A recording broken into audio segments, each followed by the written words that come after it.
चलिए आज की कक्षा प्रारंभ करते हैं। हम सभी अपने हाथों को जोड़ेंगे मंगलाचरण हेतु। नमो अरिहंताणं नमो सिद्धाणं नमो आयरियाणं नमो अध्यायाणं नमो लोय सौवसाहुणम् तीन भुवन में सार वीतराग विज्ञानता शिव स्वरूप शिवकार नमो त्रियोग समारिके। बोले विश्ववंदनीय पंच परमेष्टि भगवान की जय। द्वादशांगी जिनवाणी माता की जय। संत श्रोमणी आचार्य भगवान गुरुदेव विद्यासागर जी महाराज जी की जय। पूज्य गुरुवर मुनि पुंगवेश्वर श्री सुधा सागर जी महाराज जी की जय।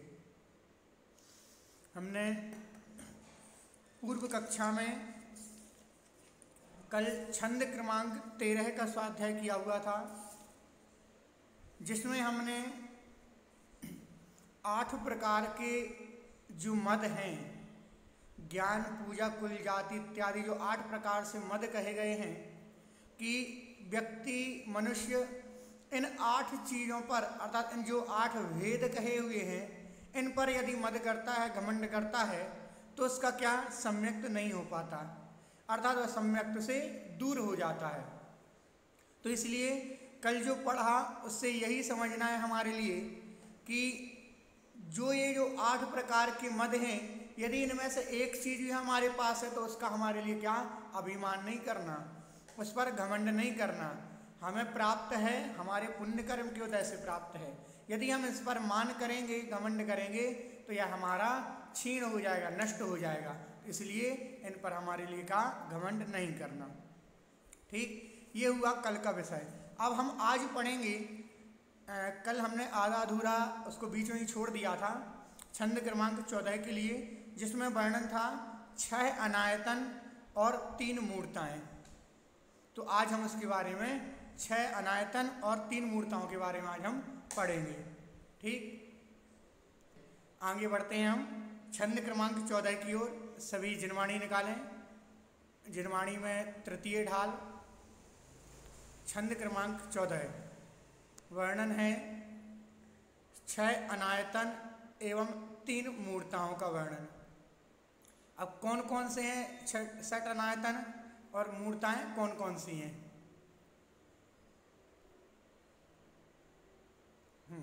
देखें, कुगुरु कुदेव कुव्रसेवक की नहीं प्रशंस उचरिए हैं, जिन मुनि जिन श्रुत बिन कुगुरादिक तेन्हें नाना मन करे हैं। कुगुरु कुदेव कुव्रस सेवक की नहीं प्रशंस उचरिए हैं, जिन मुनि जिन सुत विन को गोरादिक तिन्हें नाना मन करे हैं। 6 प्रकार के अनायतन: कुगुरु, कुदेव, कुव्रस अर्थात कुधर्म, सेवक की जो इनकी सेवा करता हो। किनकी? कुगुरुओं की सेवा करता हो, कुदेवों की सेवा करता हो, कुव्रस अर्थात कुधर्म की सेवा करता हो। नहीं प्रशंस उचरिए हैं, उनकी कभी भी प्रशंसा नहीं करना, उनको बढ़ावा नहीं देना, उनके बारे में अच्छा नहीं कहना। हम क्या करते हैं, हम देखते हैं आज वर्तमान समय में कहीं कहीं पर जा कर के देखते हैं कोई ऐसा कार्य कर रहा हो, कुछ ऐसा दिखाने वाला काम, या फिर कुछ कठिन तप जैसे कुछ काम कर रहा हो, शरीर को कष्ट देने वाला काम कर रहा हो, मतलब बहुत सारी चीज़ें होती हैं इसके अंतर्गत। तो हम क्या करते हैं, हम उनको देख देख करके, अरे वाह ये तो इतने अच्छे हैं, ये तो ऐसा कार्य करते हैं, इतनी कठिन चर्या मतलब तप को धारण करते हैं, शरीर को इतना कष्ट देते हैं। ये सारी चीज़ें 6 अनायतन के अंतर्गत आती हैं। कुदेव हुए, कुधर्म हुआ, आपने जा कर के किसी क्षेत्र पर गए, यह क्षेत्र अन्नमतावलंबियों का था, वहाँ पर गए, वो क्षेत्र आपको अच्छा लगा, आपने उनको देखा, देख करके बहुत बड़ाई की वहाँ की, कि अरे वहाँ पर इतना अच्छा है, ये इतना अच्छा है, वो इतना अच्छा है। तो ये जो सारी चीज़ें आप करोगे, उनके धर्म के बारे में बड़ाई करोगे, ये धर्म तो ऐसा अच्छा है, ये धर्म तो ऐसा है, इस धर्म में इतनी अच्छी चीज़ें होती हैं, इस कार्यक्रम ऐसा है। तो जितनी भी सारी चीज़ें होंगी, इन सारी चीज़ों में यदि आप ऐसा करते हो तो अब आपका यह कुगुरु कुदेव कुधर्म, ये तीन हो गए ना, इन तीनों के मानने वाले, जो भी कुगुरुओं को मानेगा, जो भी कुदेव को मानेगा, जो भी कुधर्मों को मानेगा, तो ऐसे ये छहों की यदि आप आदर विनय सम्मान करते हो तो यह आपका मिथ्यात्व में दोष है, सम्यक्त में दोष है। मिथ्यात्व होगा, सम्यक्त नहीं होगा। तो ऐसे इन छहों के लिए कभी भी किसी भी प्रकार से कोई भी विनय नहीं करना चाहिए। हमारे शास्त्रों में भी देखो कई जगह ऐसा प्रमाण मिलता है कि हम यदि इनको कुगुरु कुदेव कुधर्म सेवा इत्यादि को खोटे इन सभी के लिए दान भी देते हैं तो वह हमारा निष्फल हो जाता है। कभी कभी आता ना, कोई आ गया हमारे यहाँ पे मांगने, आज वो किसके नाम से मांगने आ रहा है, किसी ऐसे देवी देवता या फिर किसी और कोई नाम लेकर के, तो ऐसे यदि कोई आता है मांगने तो आप उनके नाम से नहीं दोगे, उनके नाम से कभी मत देना। कोई ऐसे आए, हाँ एक जीव दया और करुणा बात अलग है, हाँ वो गरीब है। अब यदि गरीब है तो हम उसके लिए क्या करेंगे, आपको खाना खाना है, मैं खाना खिला रहा हूँ, आपको 2 रोटी 4 रोटी खाना मैं खिला रहा हूँ, लेकिन मैं पैसे नहीं दूंगा। ये सबसे बड़ी मिस्टेक हमें सुधारनी चाहिए सबके लिए, कि हम कभी भी ऐसे लोगों को कुछ भी पैसा ना दें। अब यदि आपने मान लो आपने उनको पैसा दिया, अब कई सारे ऐसे लोग होते हैं जो सब पर्याप्त है, खाने के लिए भी पर्याप्त रहता है, उनके लिए दोनों टाइम आराम से व्यवस्था हो जाती है, लेकिन अब वह किसके लिए पैसा जोड़ते हैं, उन्हें शराब पीना है, मांस भक्षण करना है। हाँ आपकी भावना अच्छी थी, आपने तो सोचा कि भाई ये गरीब है, भला व्यक्ति है, मैं तो इसलिए दे रहा हूँ कि इसका भला हो जाए। हाँ लेकिन अब उसने जो कार्य किया बुरा, उससे उस कार्य से आपको पाप तो जरूर मिलेगा। हाँ आपकी भावना अच्छी थी, कम मिला, लेकिन पाप अवश्य। क्यों? क्योंकि उसने आपके पैसों का दुरुपयोग किया। मान लो अब आपने किसी मंदिर में अपने धर्म में पैसा दिया, अब वह पैसा आपका कहाँ लगा, द्रव्य में लगा, आपका पैसा मंदिर की जीर्णोद्धार में लगा। अब वह पैसा आपने भले ही उस उद्देश्य से ना दिया हो कि मैं इस उद्देश्य से पैसा दे रहा हूँ, लेकिन फिर भी आपने जब पैसा दिया वो जहाँ जहाँ उपयोग होगा उसका पुण्य आपको लगेगा। तो वैसे ही जैसे सही में लगाना वैसे ही गलत में लगाना, कि यदि हमारा गलत जगह उपयोग में, गलत जगह पैसा जाता है, गलत जगह हम इसका उपयोग होता है, तो आप भी उतने ही पाप के भागीदारी हैं। इसलिए बहुत सोच समझ के ट्रेनों में आ जाते हैं, कहीं बाजार इत्यादि में मिल जाते हैं, कहीं बैठे हुए मिल जाते हैं, नहीं हम उन्हें पैसा नहीं देंगे। आप तो ये बोलो आपको खाने के लिए क्या चाहिए, मैं खाने के लिए दिला रहा हूँ, आप खाओ, बिल्कुल खाओ, भूखे हो मैं खिलाने के लिए दे रहा हूँ। कई बार ऐसा होता है हम लोगों के साथ में, बहुत सारे लोग पैसे मांगने आते हैं लेकिन हमें पैसा नहीं देना। उन्होंने कहा हम भूखे हैं, ऐसा है वैसा है, चलो मैं आपको दवाई दिलाता हूँ, आपके लिए दवाई की आवश्यकता है, चलो मैं दिलाता हूँ। वो स्पष्ट मना करते हैं कि नहीं मैं ले लूँगा, मैं ले लूँगा। जब आपको दवाई की आवश्यकता थी तो आपने मना क्यों किया? आपको भूख लगी थी तो आपने खाने के लिए ये क्यों कहा कि नहीं मैं तो नहीं खा रहा अभी, आप तो पैसा दे दो? ऐसे कई जगह होता है। तो यदि ऐसा होता है तो आपको पैसा नहीं देना। आप यदि पैसे देते हो तो आपका यह किया हुआ व्यर्थ। आपने दिया तो अच्छी भावना से, लेकिन उसका पुण्य आपको नहीं मिला। आपका जन्म तो होगा अच्छी जगह, लेकिन कुभोग भूमियों में जन्म होता है। तो इसीलिए कभी भी ऐसा देख करके बहुत अच्छे से, बहुत सोच समझ करके पैसा वहाँ पर देना जहाँ उपयोगिता हो, जहाँ पैसा आपका लगे कि हाँ यहाँ पैसा लग रहा है, या फिर कुछ भी चीज़ दे रहे हो, हाँ ये उपयोग करेगा तो ही देंगे। और भी देखो, अब इसी के संदर्भ थोड़ा सा विषय से हटके है, लेकिन अभी एक थोड़ी सी चर्चा हुई मेरी। अभी एक जगह थी अभी महाराज श्री के पास, तो ऐसे बात चलती रही कि आज देखो हमारे 2 क्षेत्र हैं ऐसे कि उन क्षेत्रों पर क्या है, हम जाते हैं लेकिन वहाँ पर हमारे जरिए दूसरे लोग संपन्न होते जा रहे हैं। आज देखो हमारा गिरनार जी क्षेत्र है, हमारे हाथों से 90% हाथ से चला गया, कुछ बचा है वो भी क्या होगा, भविष्य में हमारे हाथ में नहीं रहेगा। क्यों नहीं रहा, हमने जाकर के वहाँ पर ऊपर रहने वाले जो ऊपर हैं अन्य मतावलंबी, उनको क्या मिल रहा है, पैसा मिल रहा है, वहाँ पे उनकी दुकान चल रही हैं। तो ये क्या कौन कर रहा है, हम कर रहे हैं। सबसे बड़ा देखो नुकसान अब आगे चल करके कहाँ होने वाला है, सम्मेद शेखर जी देखो वहाँ की सरकार ने क्या कर दिया, वहाँ की सरकार ने एक जो पार्श्वनाथ भगवान का मंदिर है, टोंक है, उसके पीछे वाली उसके आसपास वाली जगह जो आदिवासी वगैरह लोग रहते हैं उनको दे दी कि आप यहाँ पर रह सकते हो, निवास कर, सब कुछ के लिए उनको वो जगह दे दी। और क्या है, हम देखते हैं स्टार्टिंग से पूरे ऊपर से लेकर के नीचे तक एक एक हर मीटर पर, हर 100 मीटर 50 मीटर एक एक दुकानें मिलती हैं।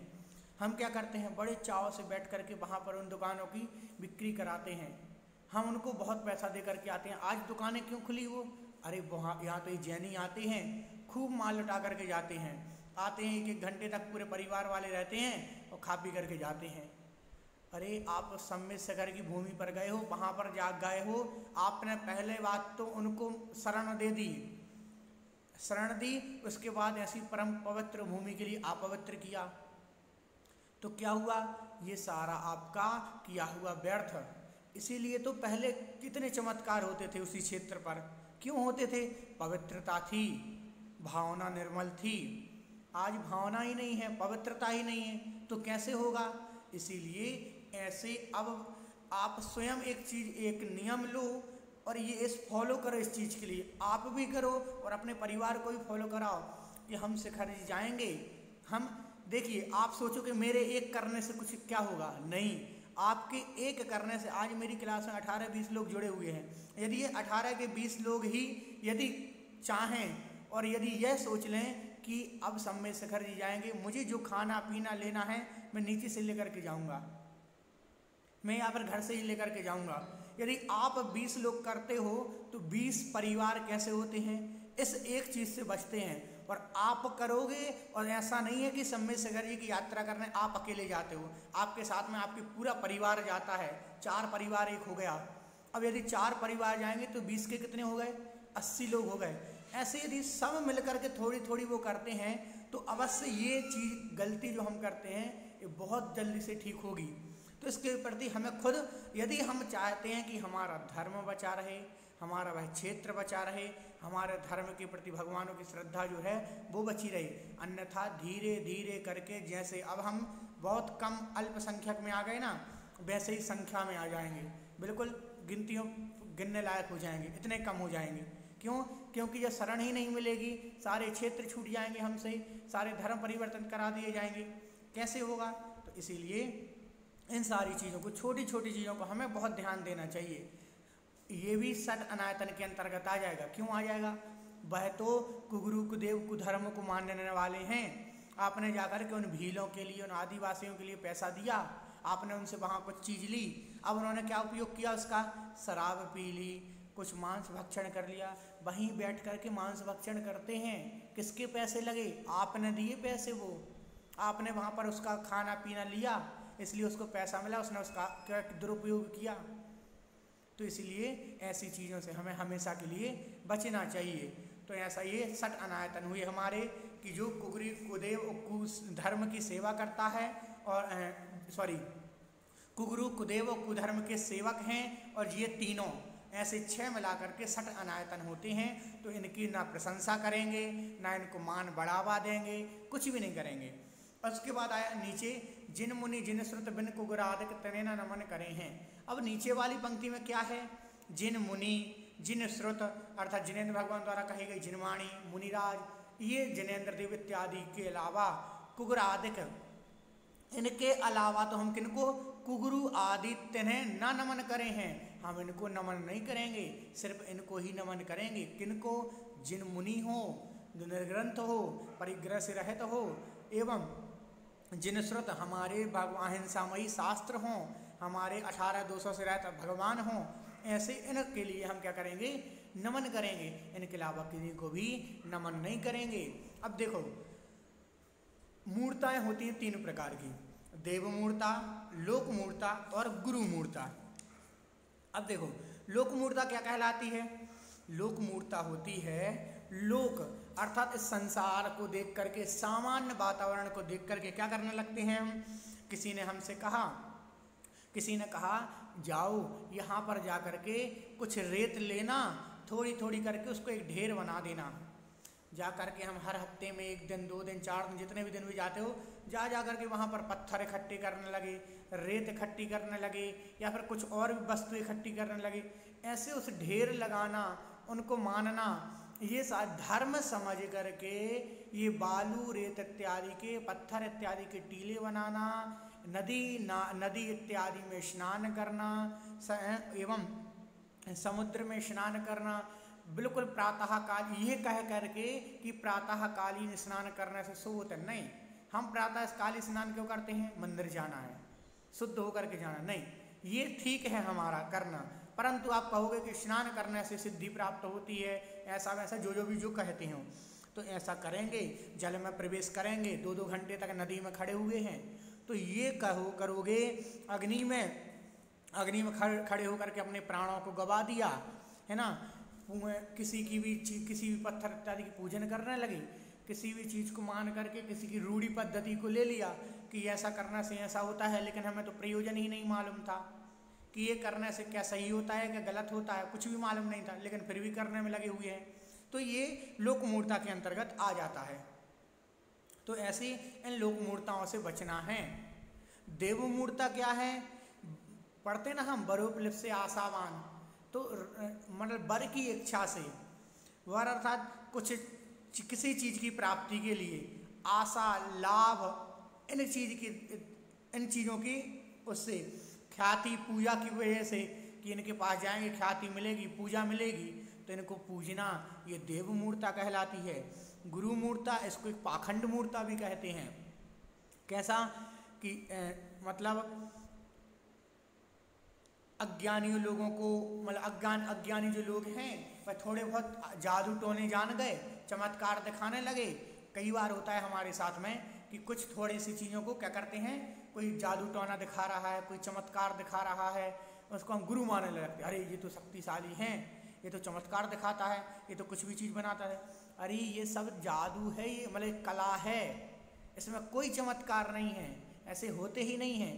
तो उनको यदि मानते हो तो ये आपका गुरु मूर्ता के अंतर्गत आता है। लोक मूर्ता सांसारिक चीज़ों में जो रूढ़िवादी चली आ रही है, मैंने शायद एक उदाहरण सुनाया हो कभी कक्षा में, फिर से सुना रहा हूँ, फिर से सुने आप। कि एक बार क्या हुआ, एक घर में शादी थी। अब शादी थी तो घर में पकवान वगैरह बन रहे थे, सारी चीज़ें बन रहे थे, घर खुला हुआ था। कोई जानवर आकर के अंदर पहुंच गया, जैसे बिल्ली आई। अब बिल्ली आकर के घर में पहुंच गई। अब उस घर की जो मालकिन थी, उस मालकिन ने क्या किया, देखा कि एक बिल्ली आकर के बार बार परेशान कर रही है, बार बार कुछ ना कुछ खा करके जा रही है। परेशान हो गया मैं, मतलब वो परेशान हो गई लेडी। उसने क्या किया, मौका देखा और उस बिल्ली को एक टोकरी के नीचे क्या कर दिया, बंद कर दिया। अब बंद कर दिया, अब बंद करने के बाद उसने सोचा चलो बाद में अभी निकाल देंगे जब सब काम फ्री हो जाएगा। अब वह भूल गई काम में, शादी हुई, शादी हो गई। शादी होने के बाद नई बहू घर में आ गई। नई बहू घर में आई और उसने देखा कि मेरी सासू मतलब 2-3 दिन घर में हो गए। अब सासू माँ काम से फ्री हुए, उसको ध्यान है, ओह मैंने तो एक बिल्ली के लिए वहाँ रख दिया था, अब वो तो मर गई होगी। अब उसने क्या किया, उसी बहू के सामने उस टोकरी को हटाया और देखा रही ये तो मर गई, और ये किसी के हाथ से उठवा करके उसको अलग करवा दिया। अब अलग करवाया, ऐसा उस बहू ने देख लिया। अब ना उसने ये पूछा कि ये क्यों किया, कैसे हुआ, कुछ नहीं पूछा, बस उसने देख लिया। पीढ़ी आगे चली। अब उसके उसके बेटियों की शादी हुई, जो बहू नहीं आई थी। शादी होने लगी।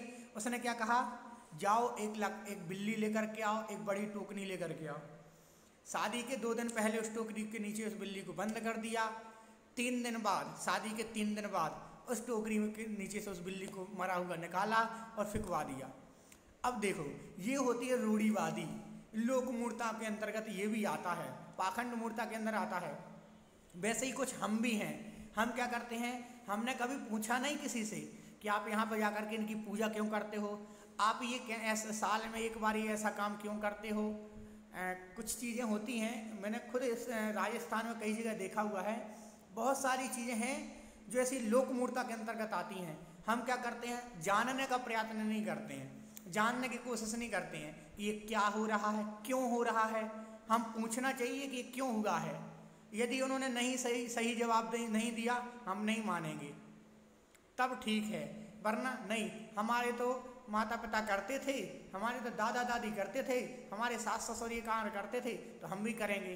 अरे उसका प्रयोजन तो जानो, या फिर वैसे ही करने लगो। एक थोड़ा सा एक और हंसी वाला उदाहरण सुनाते हैं हम आपको इसी से संदर्भित। एक बार क्या हुआ, एक छोटा सा बच्चा था, वो अपने दादाजी के साथ में सॉरी पिताजी के साथ में मंदिर जाया करता था। अब वो 8 साल का हुआ, पहले दर्शन करने जाता था। तो दर्शन करते वक्त प्रतिदिन देखे पिताजी के लिए कि पिताजी जाते हैं, भगवान का अभिषेक करते हैं। अब पिताजी थोड़े से हाइट हेल्थ में अच्छे मोटे, अब क्या डेली देखे वो बच्चा कि पिताजी ऐसे जाते हैं। उसने कहा मुझे भी अभिषेक करना है। उन्होंने कहा तुम 8 साल के हो जाए, उसके बाद अभिषेक कराएंगे। ठीक, बच्चा 8 साल का हुआ। देखते देखते अब पिताजी की क्या आदत थी, वो थोड़े से मोटे थे, तो जो धोती दुपट्टे होते ना, तो उसमें से धोती कैसी थी, उनके लिए थोड़ी सी छोटी पड़ती थी। तो जो पीछे की कांच होती ना, तो वो जैसे ही अभिषेक के लिए ऊपर पाटे पर चढ़ते तो वो खिसक जाती थोड़ी। तो वो क्या करते, डेली के डेली उसको फिर लगाते, फिर अभिषेक करते। ऐसा देख देख करके 2-3 साल तक उस बच्चे ने देखा। अब बच्चा जब अभिषेक करने पहले दिन दूसरे दिन गया, और उसने क्या किया, जैसे ही पाटे पर खड़ा हो, अपने धोती की कांच खोले, फिर लगाए, फिर अभिषेक करे, फिर लगाए, फिर अभिषेक करे। अब ये क्या हुआ, ये हुई रूढ़िवादी। उसने ना तो पूछा, ना देखा, ना समझा, ये क्या हुआ, देख करके करने लगा। तो ऐसे ही हम भी बहुत सारी जगह यह कार्य करते हैं, ऐसे कार्यों से बचना चाहिए। ठीक, अब पढ़ते हैं अर्थ। अब 6 अनायतन बताए जा रहे हैं, खोटे गुरु, खोटे देव, खोटा धर्म, और इन तीनों के सेवक या भक्त, ये 6 अनायतन कहलाते हैं। इनकी मन वचन काय से प्रशंसा नहीं करना। यदि प्रशंसा करते हैं तो यही 6 अनायतन संबंधी दोष सम्यक दर्शन के मलिन कर देते हैं। जिनेंद्र भगवान, निर्ग्रंथ मुनि, जिनेंद्र भगवान द्वारा कहे गए शास्त्रों के शिवाय अन्य किसी कुदेव, कुगुरु या कुशास्त्र को नमस्कार नहीं करना। यदि नमस्कार करते हैं तो यही 3 मूर्ता नामक दोष सम्यक दर्शन को मलिन कर देते हैं। ये हुआ आपका आज का विषय। सभी को समझ आया? 6 अनायतन मूर्ताएं, इन मूर्ताओं पर हमें विशेष ध्यान देना। हमारे पास यदि ऐसी कोई मूर्ताएं हमारे घर परिवार में चलती हों, इनसे आप बिल्कुल दूर हो जाओ। या तो पहले उसका प्रयोजन जानो, आप ऐसा क्यों करते हो, मुझे इसका प्रयोजन बताओ। बिना प्रयोजन के कार्य नहीं करेंगे। मैं आपसे पूछता हूँ, आप भगवान के अभिषेक शांति धारा देखने जाते हो, क्यों जाते हो? क्यों जाते हो? आपको उसमें दिख रहा है कि मेरा कर्मों का क्षय होगा।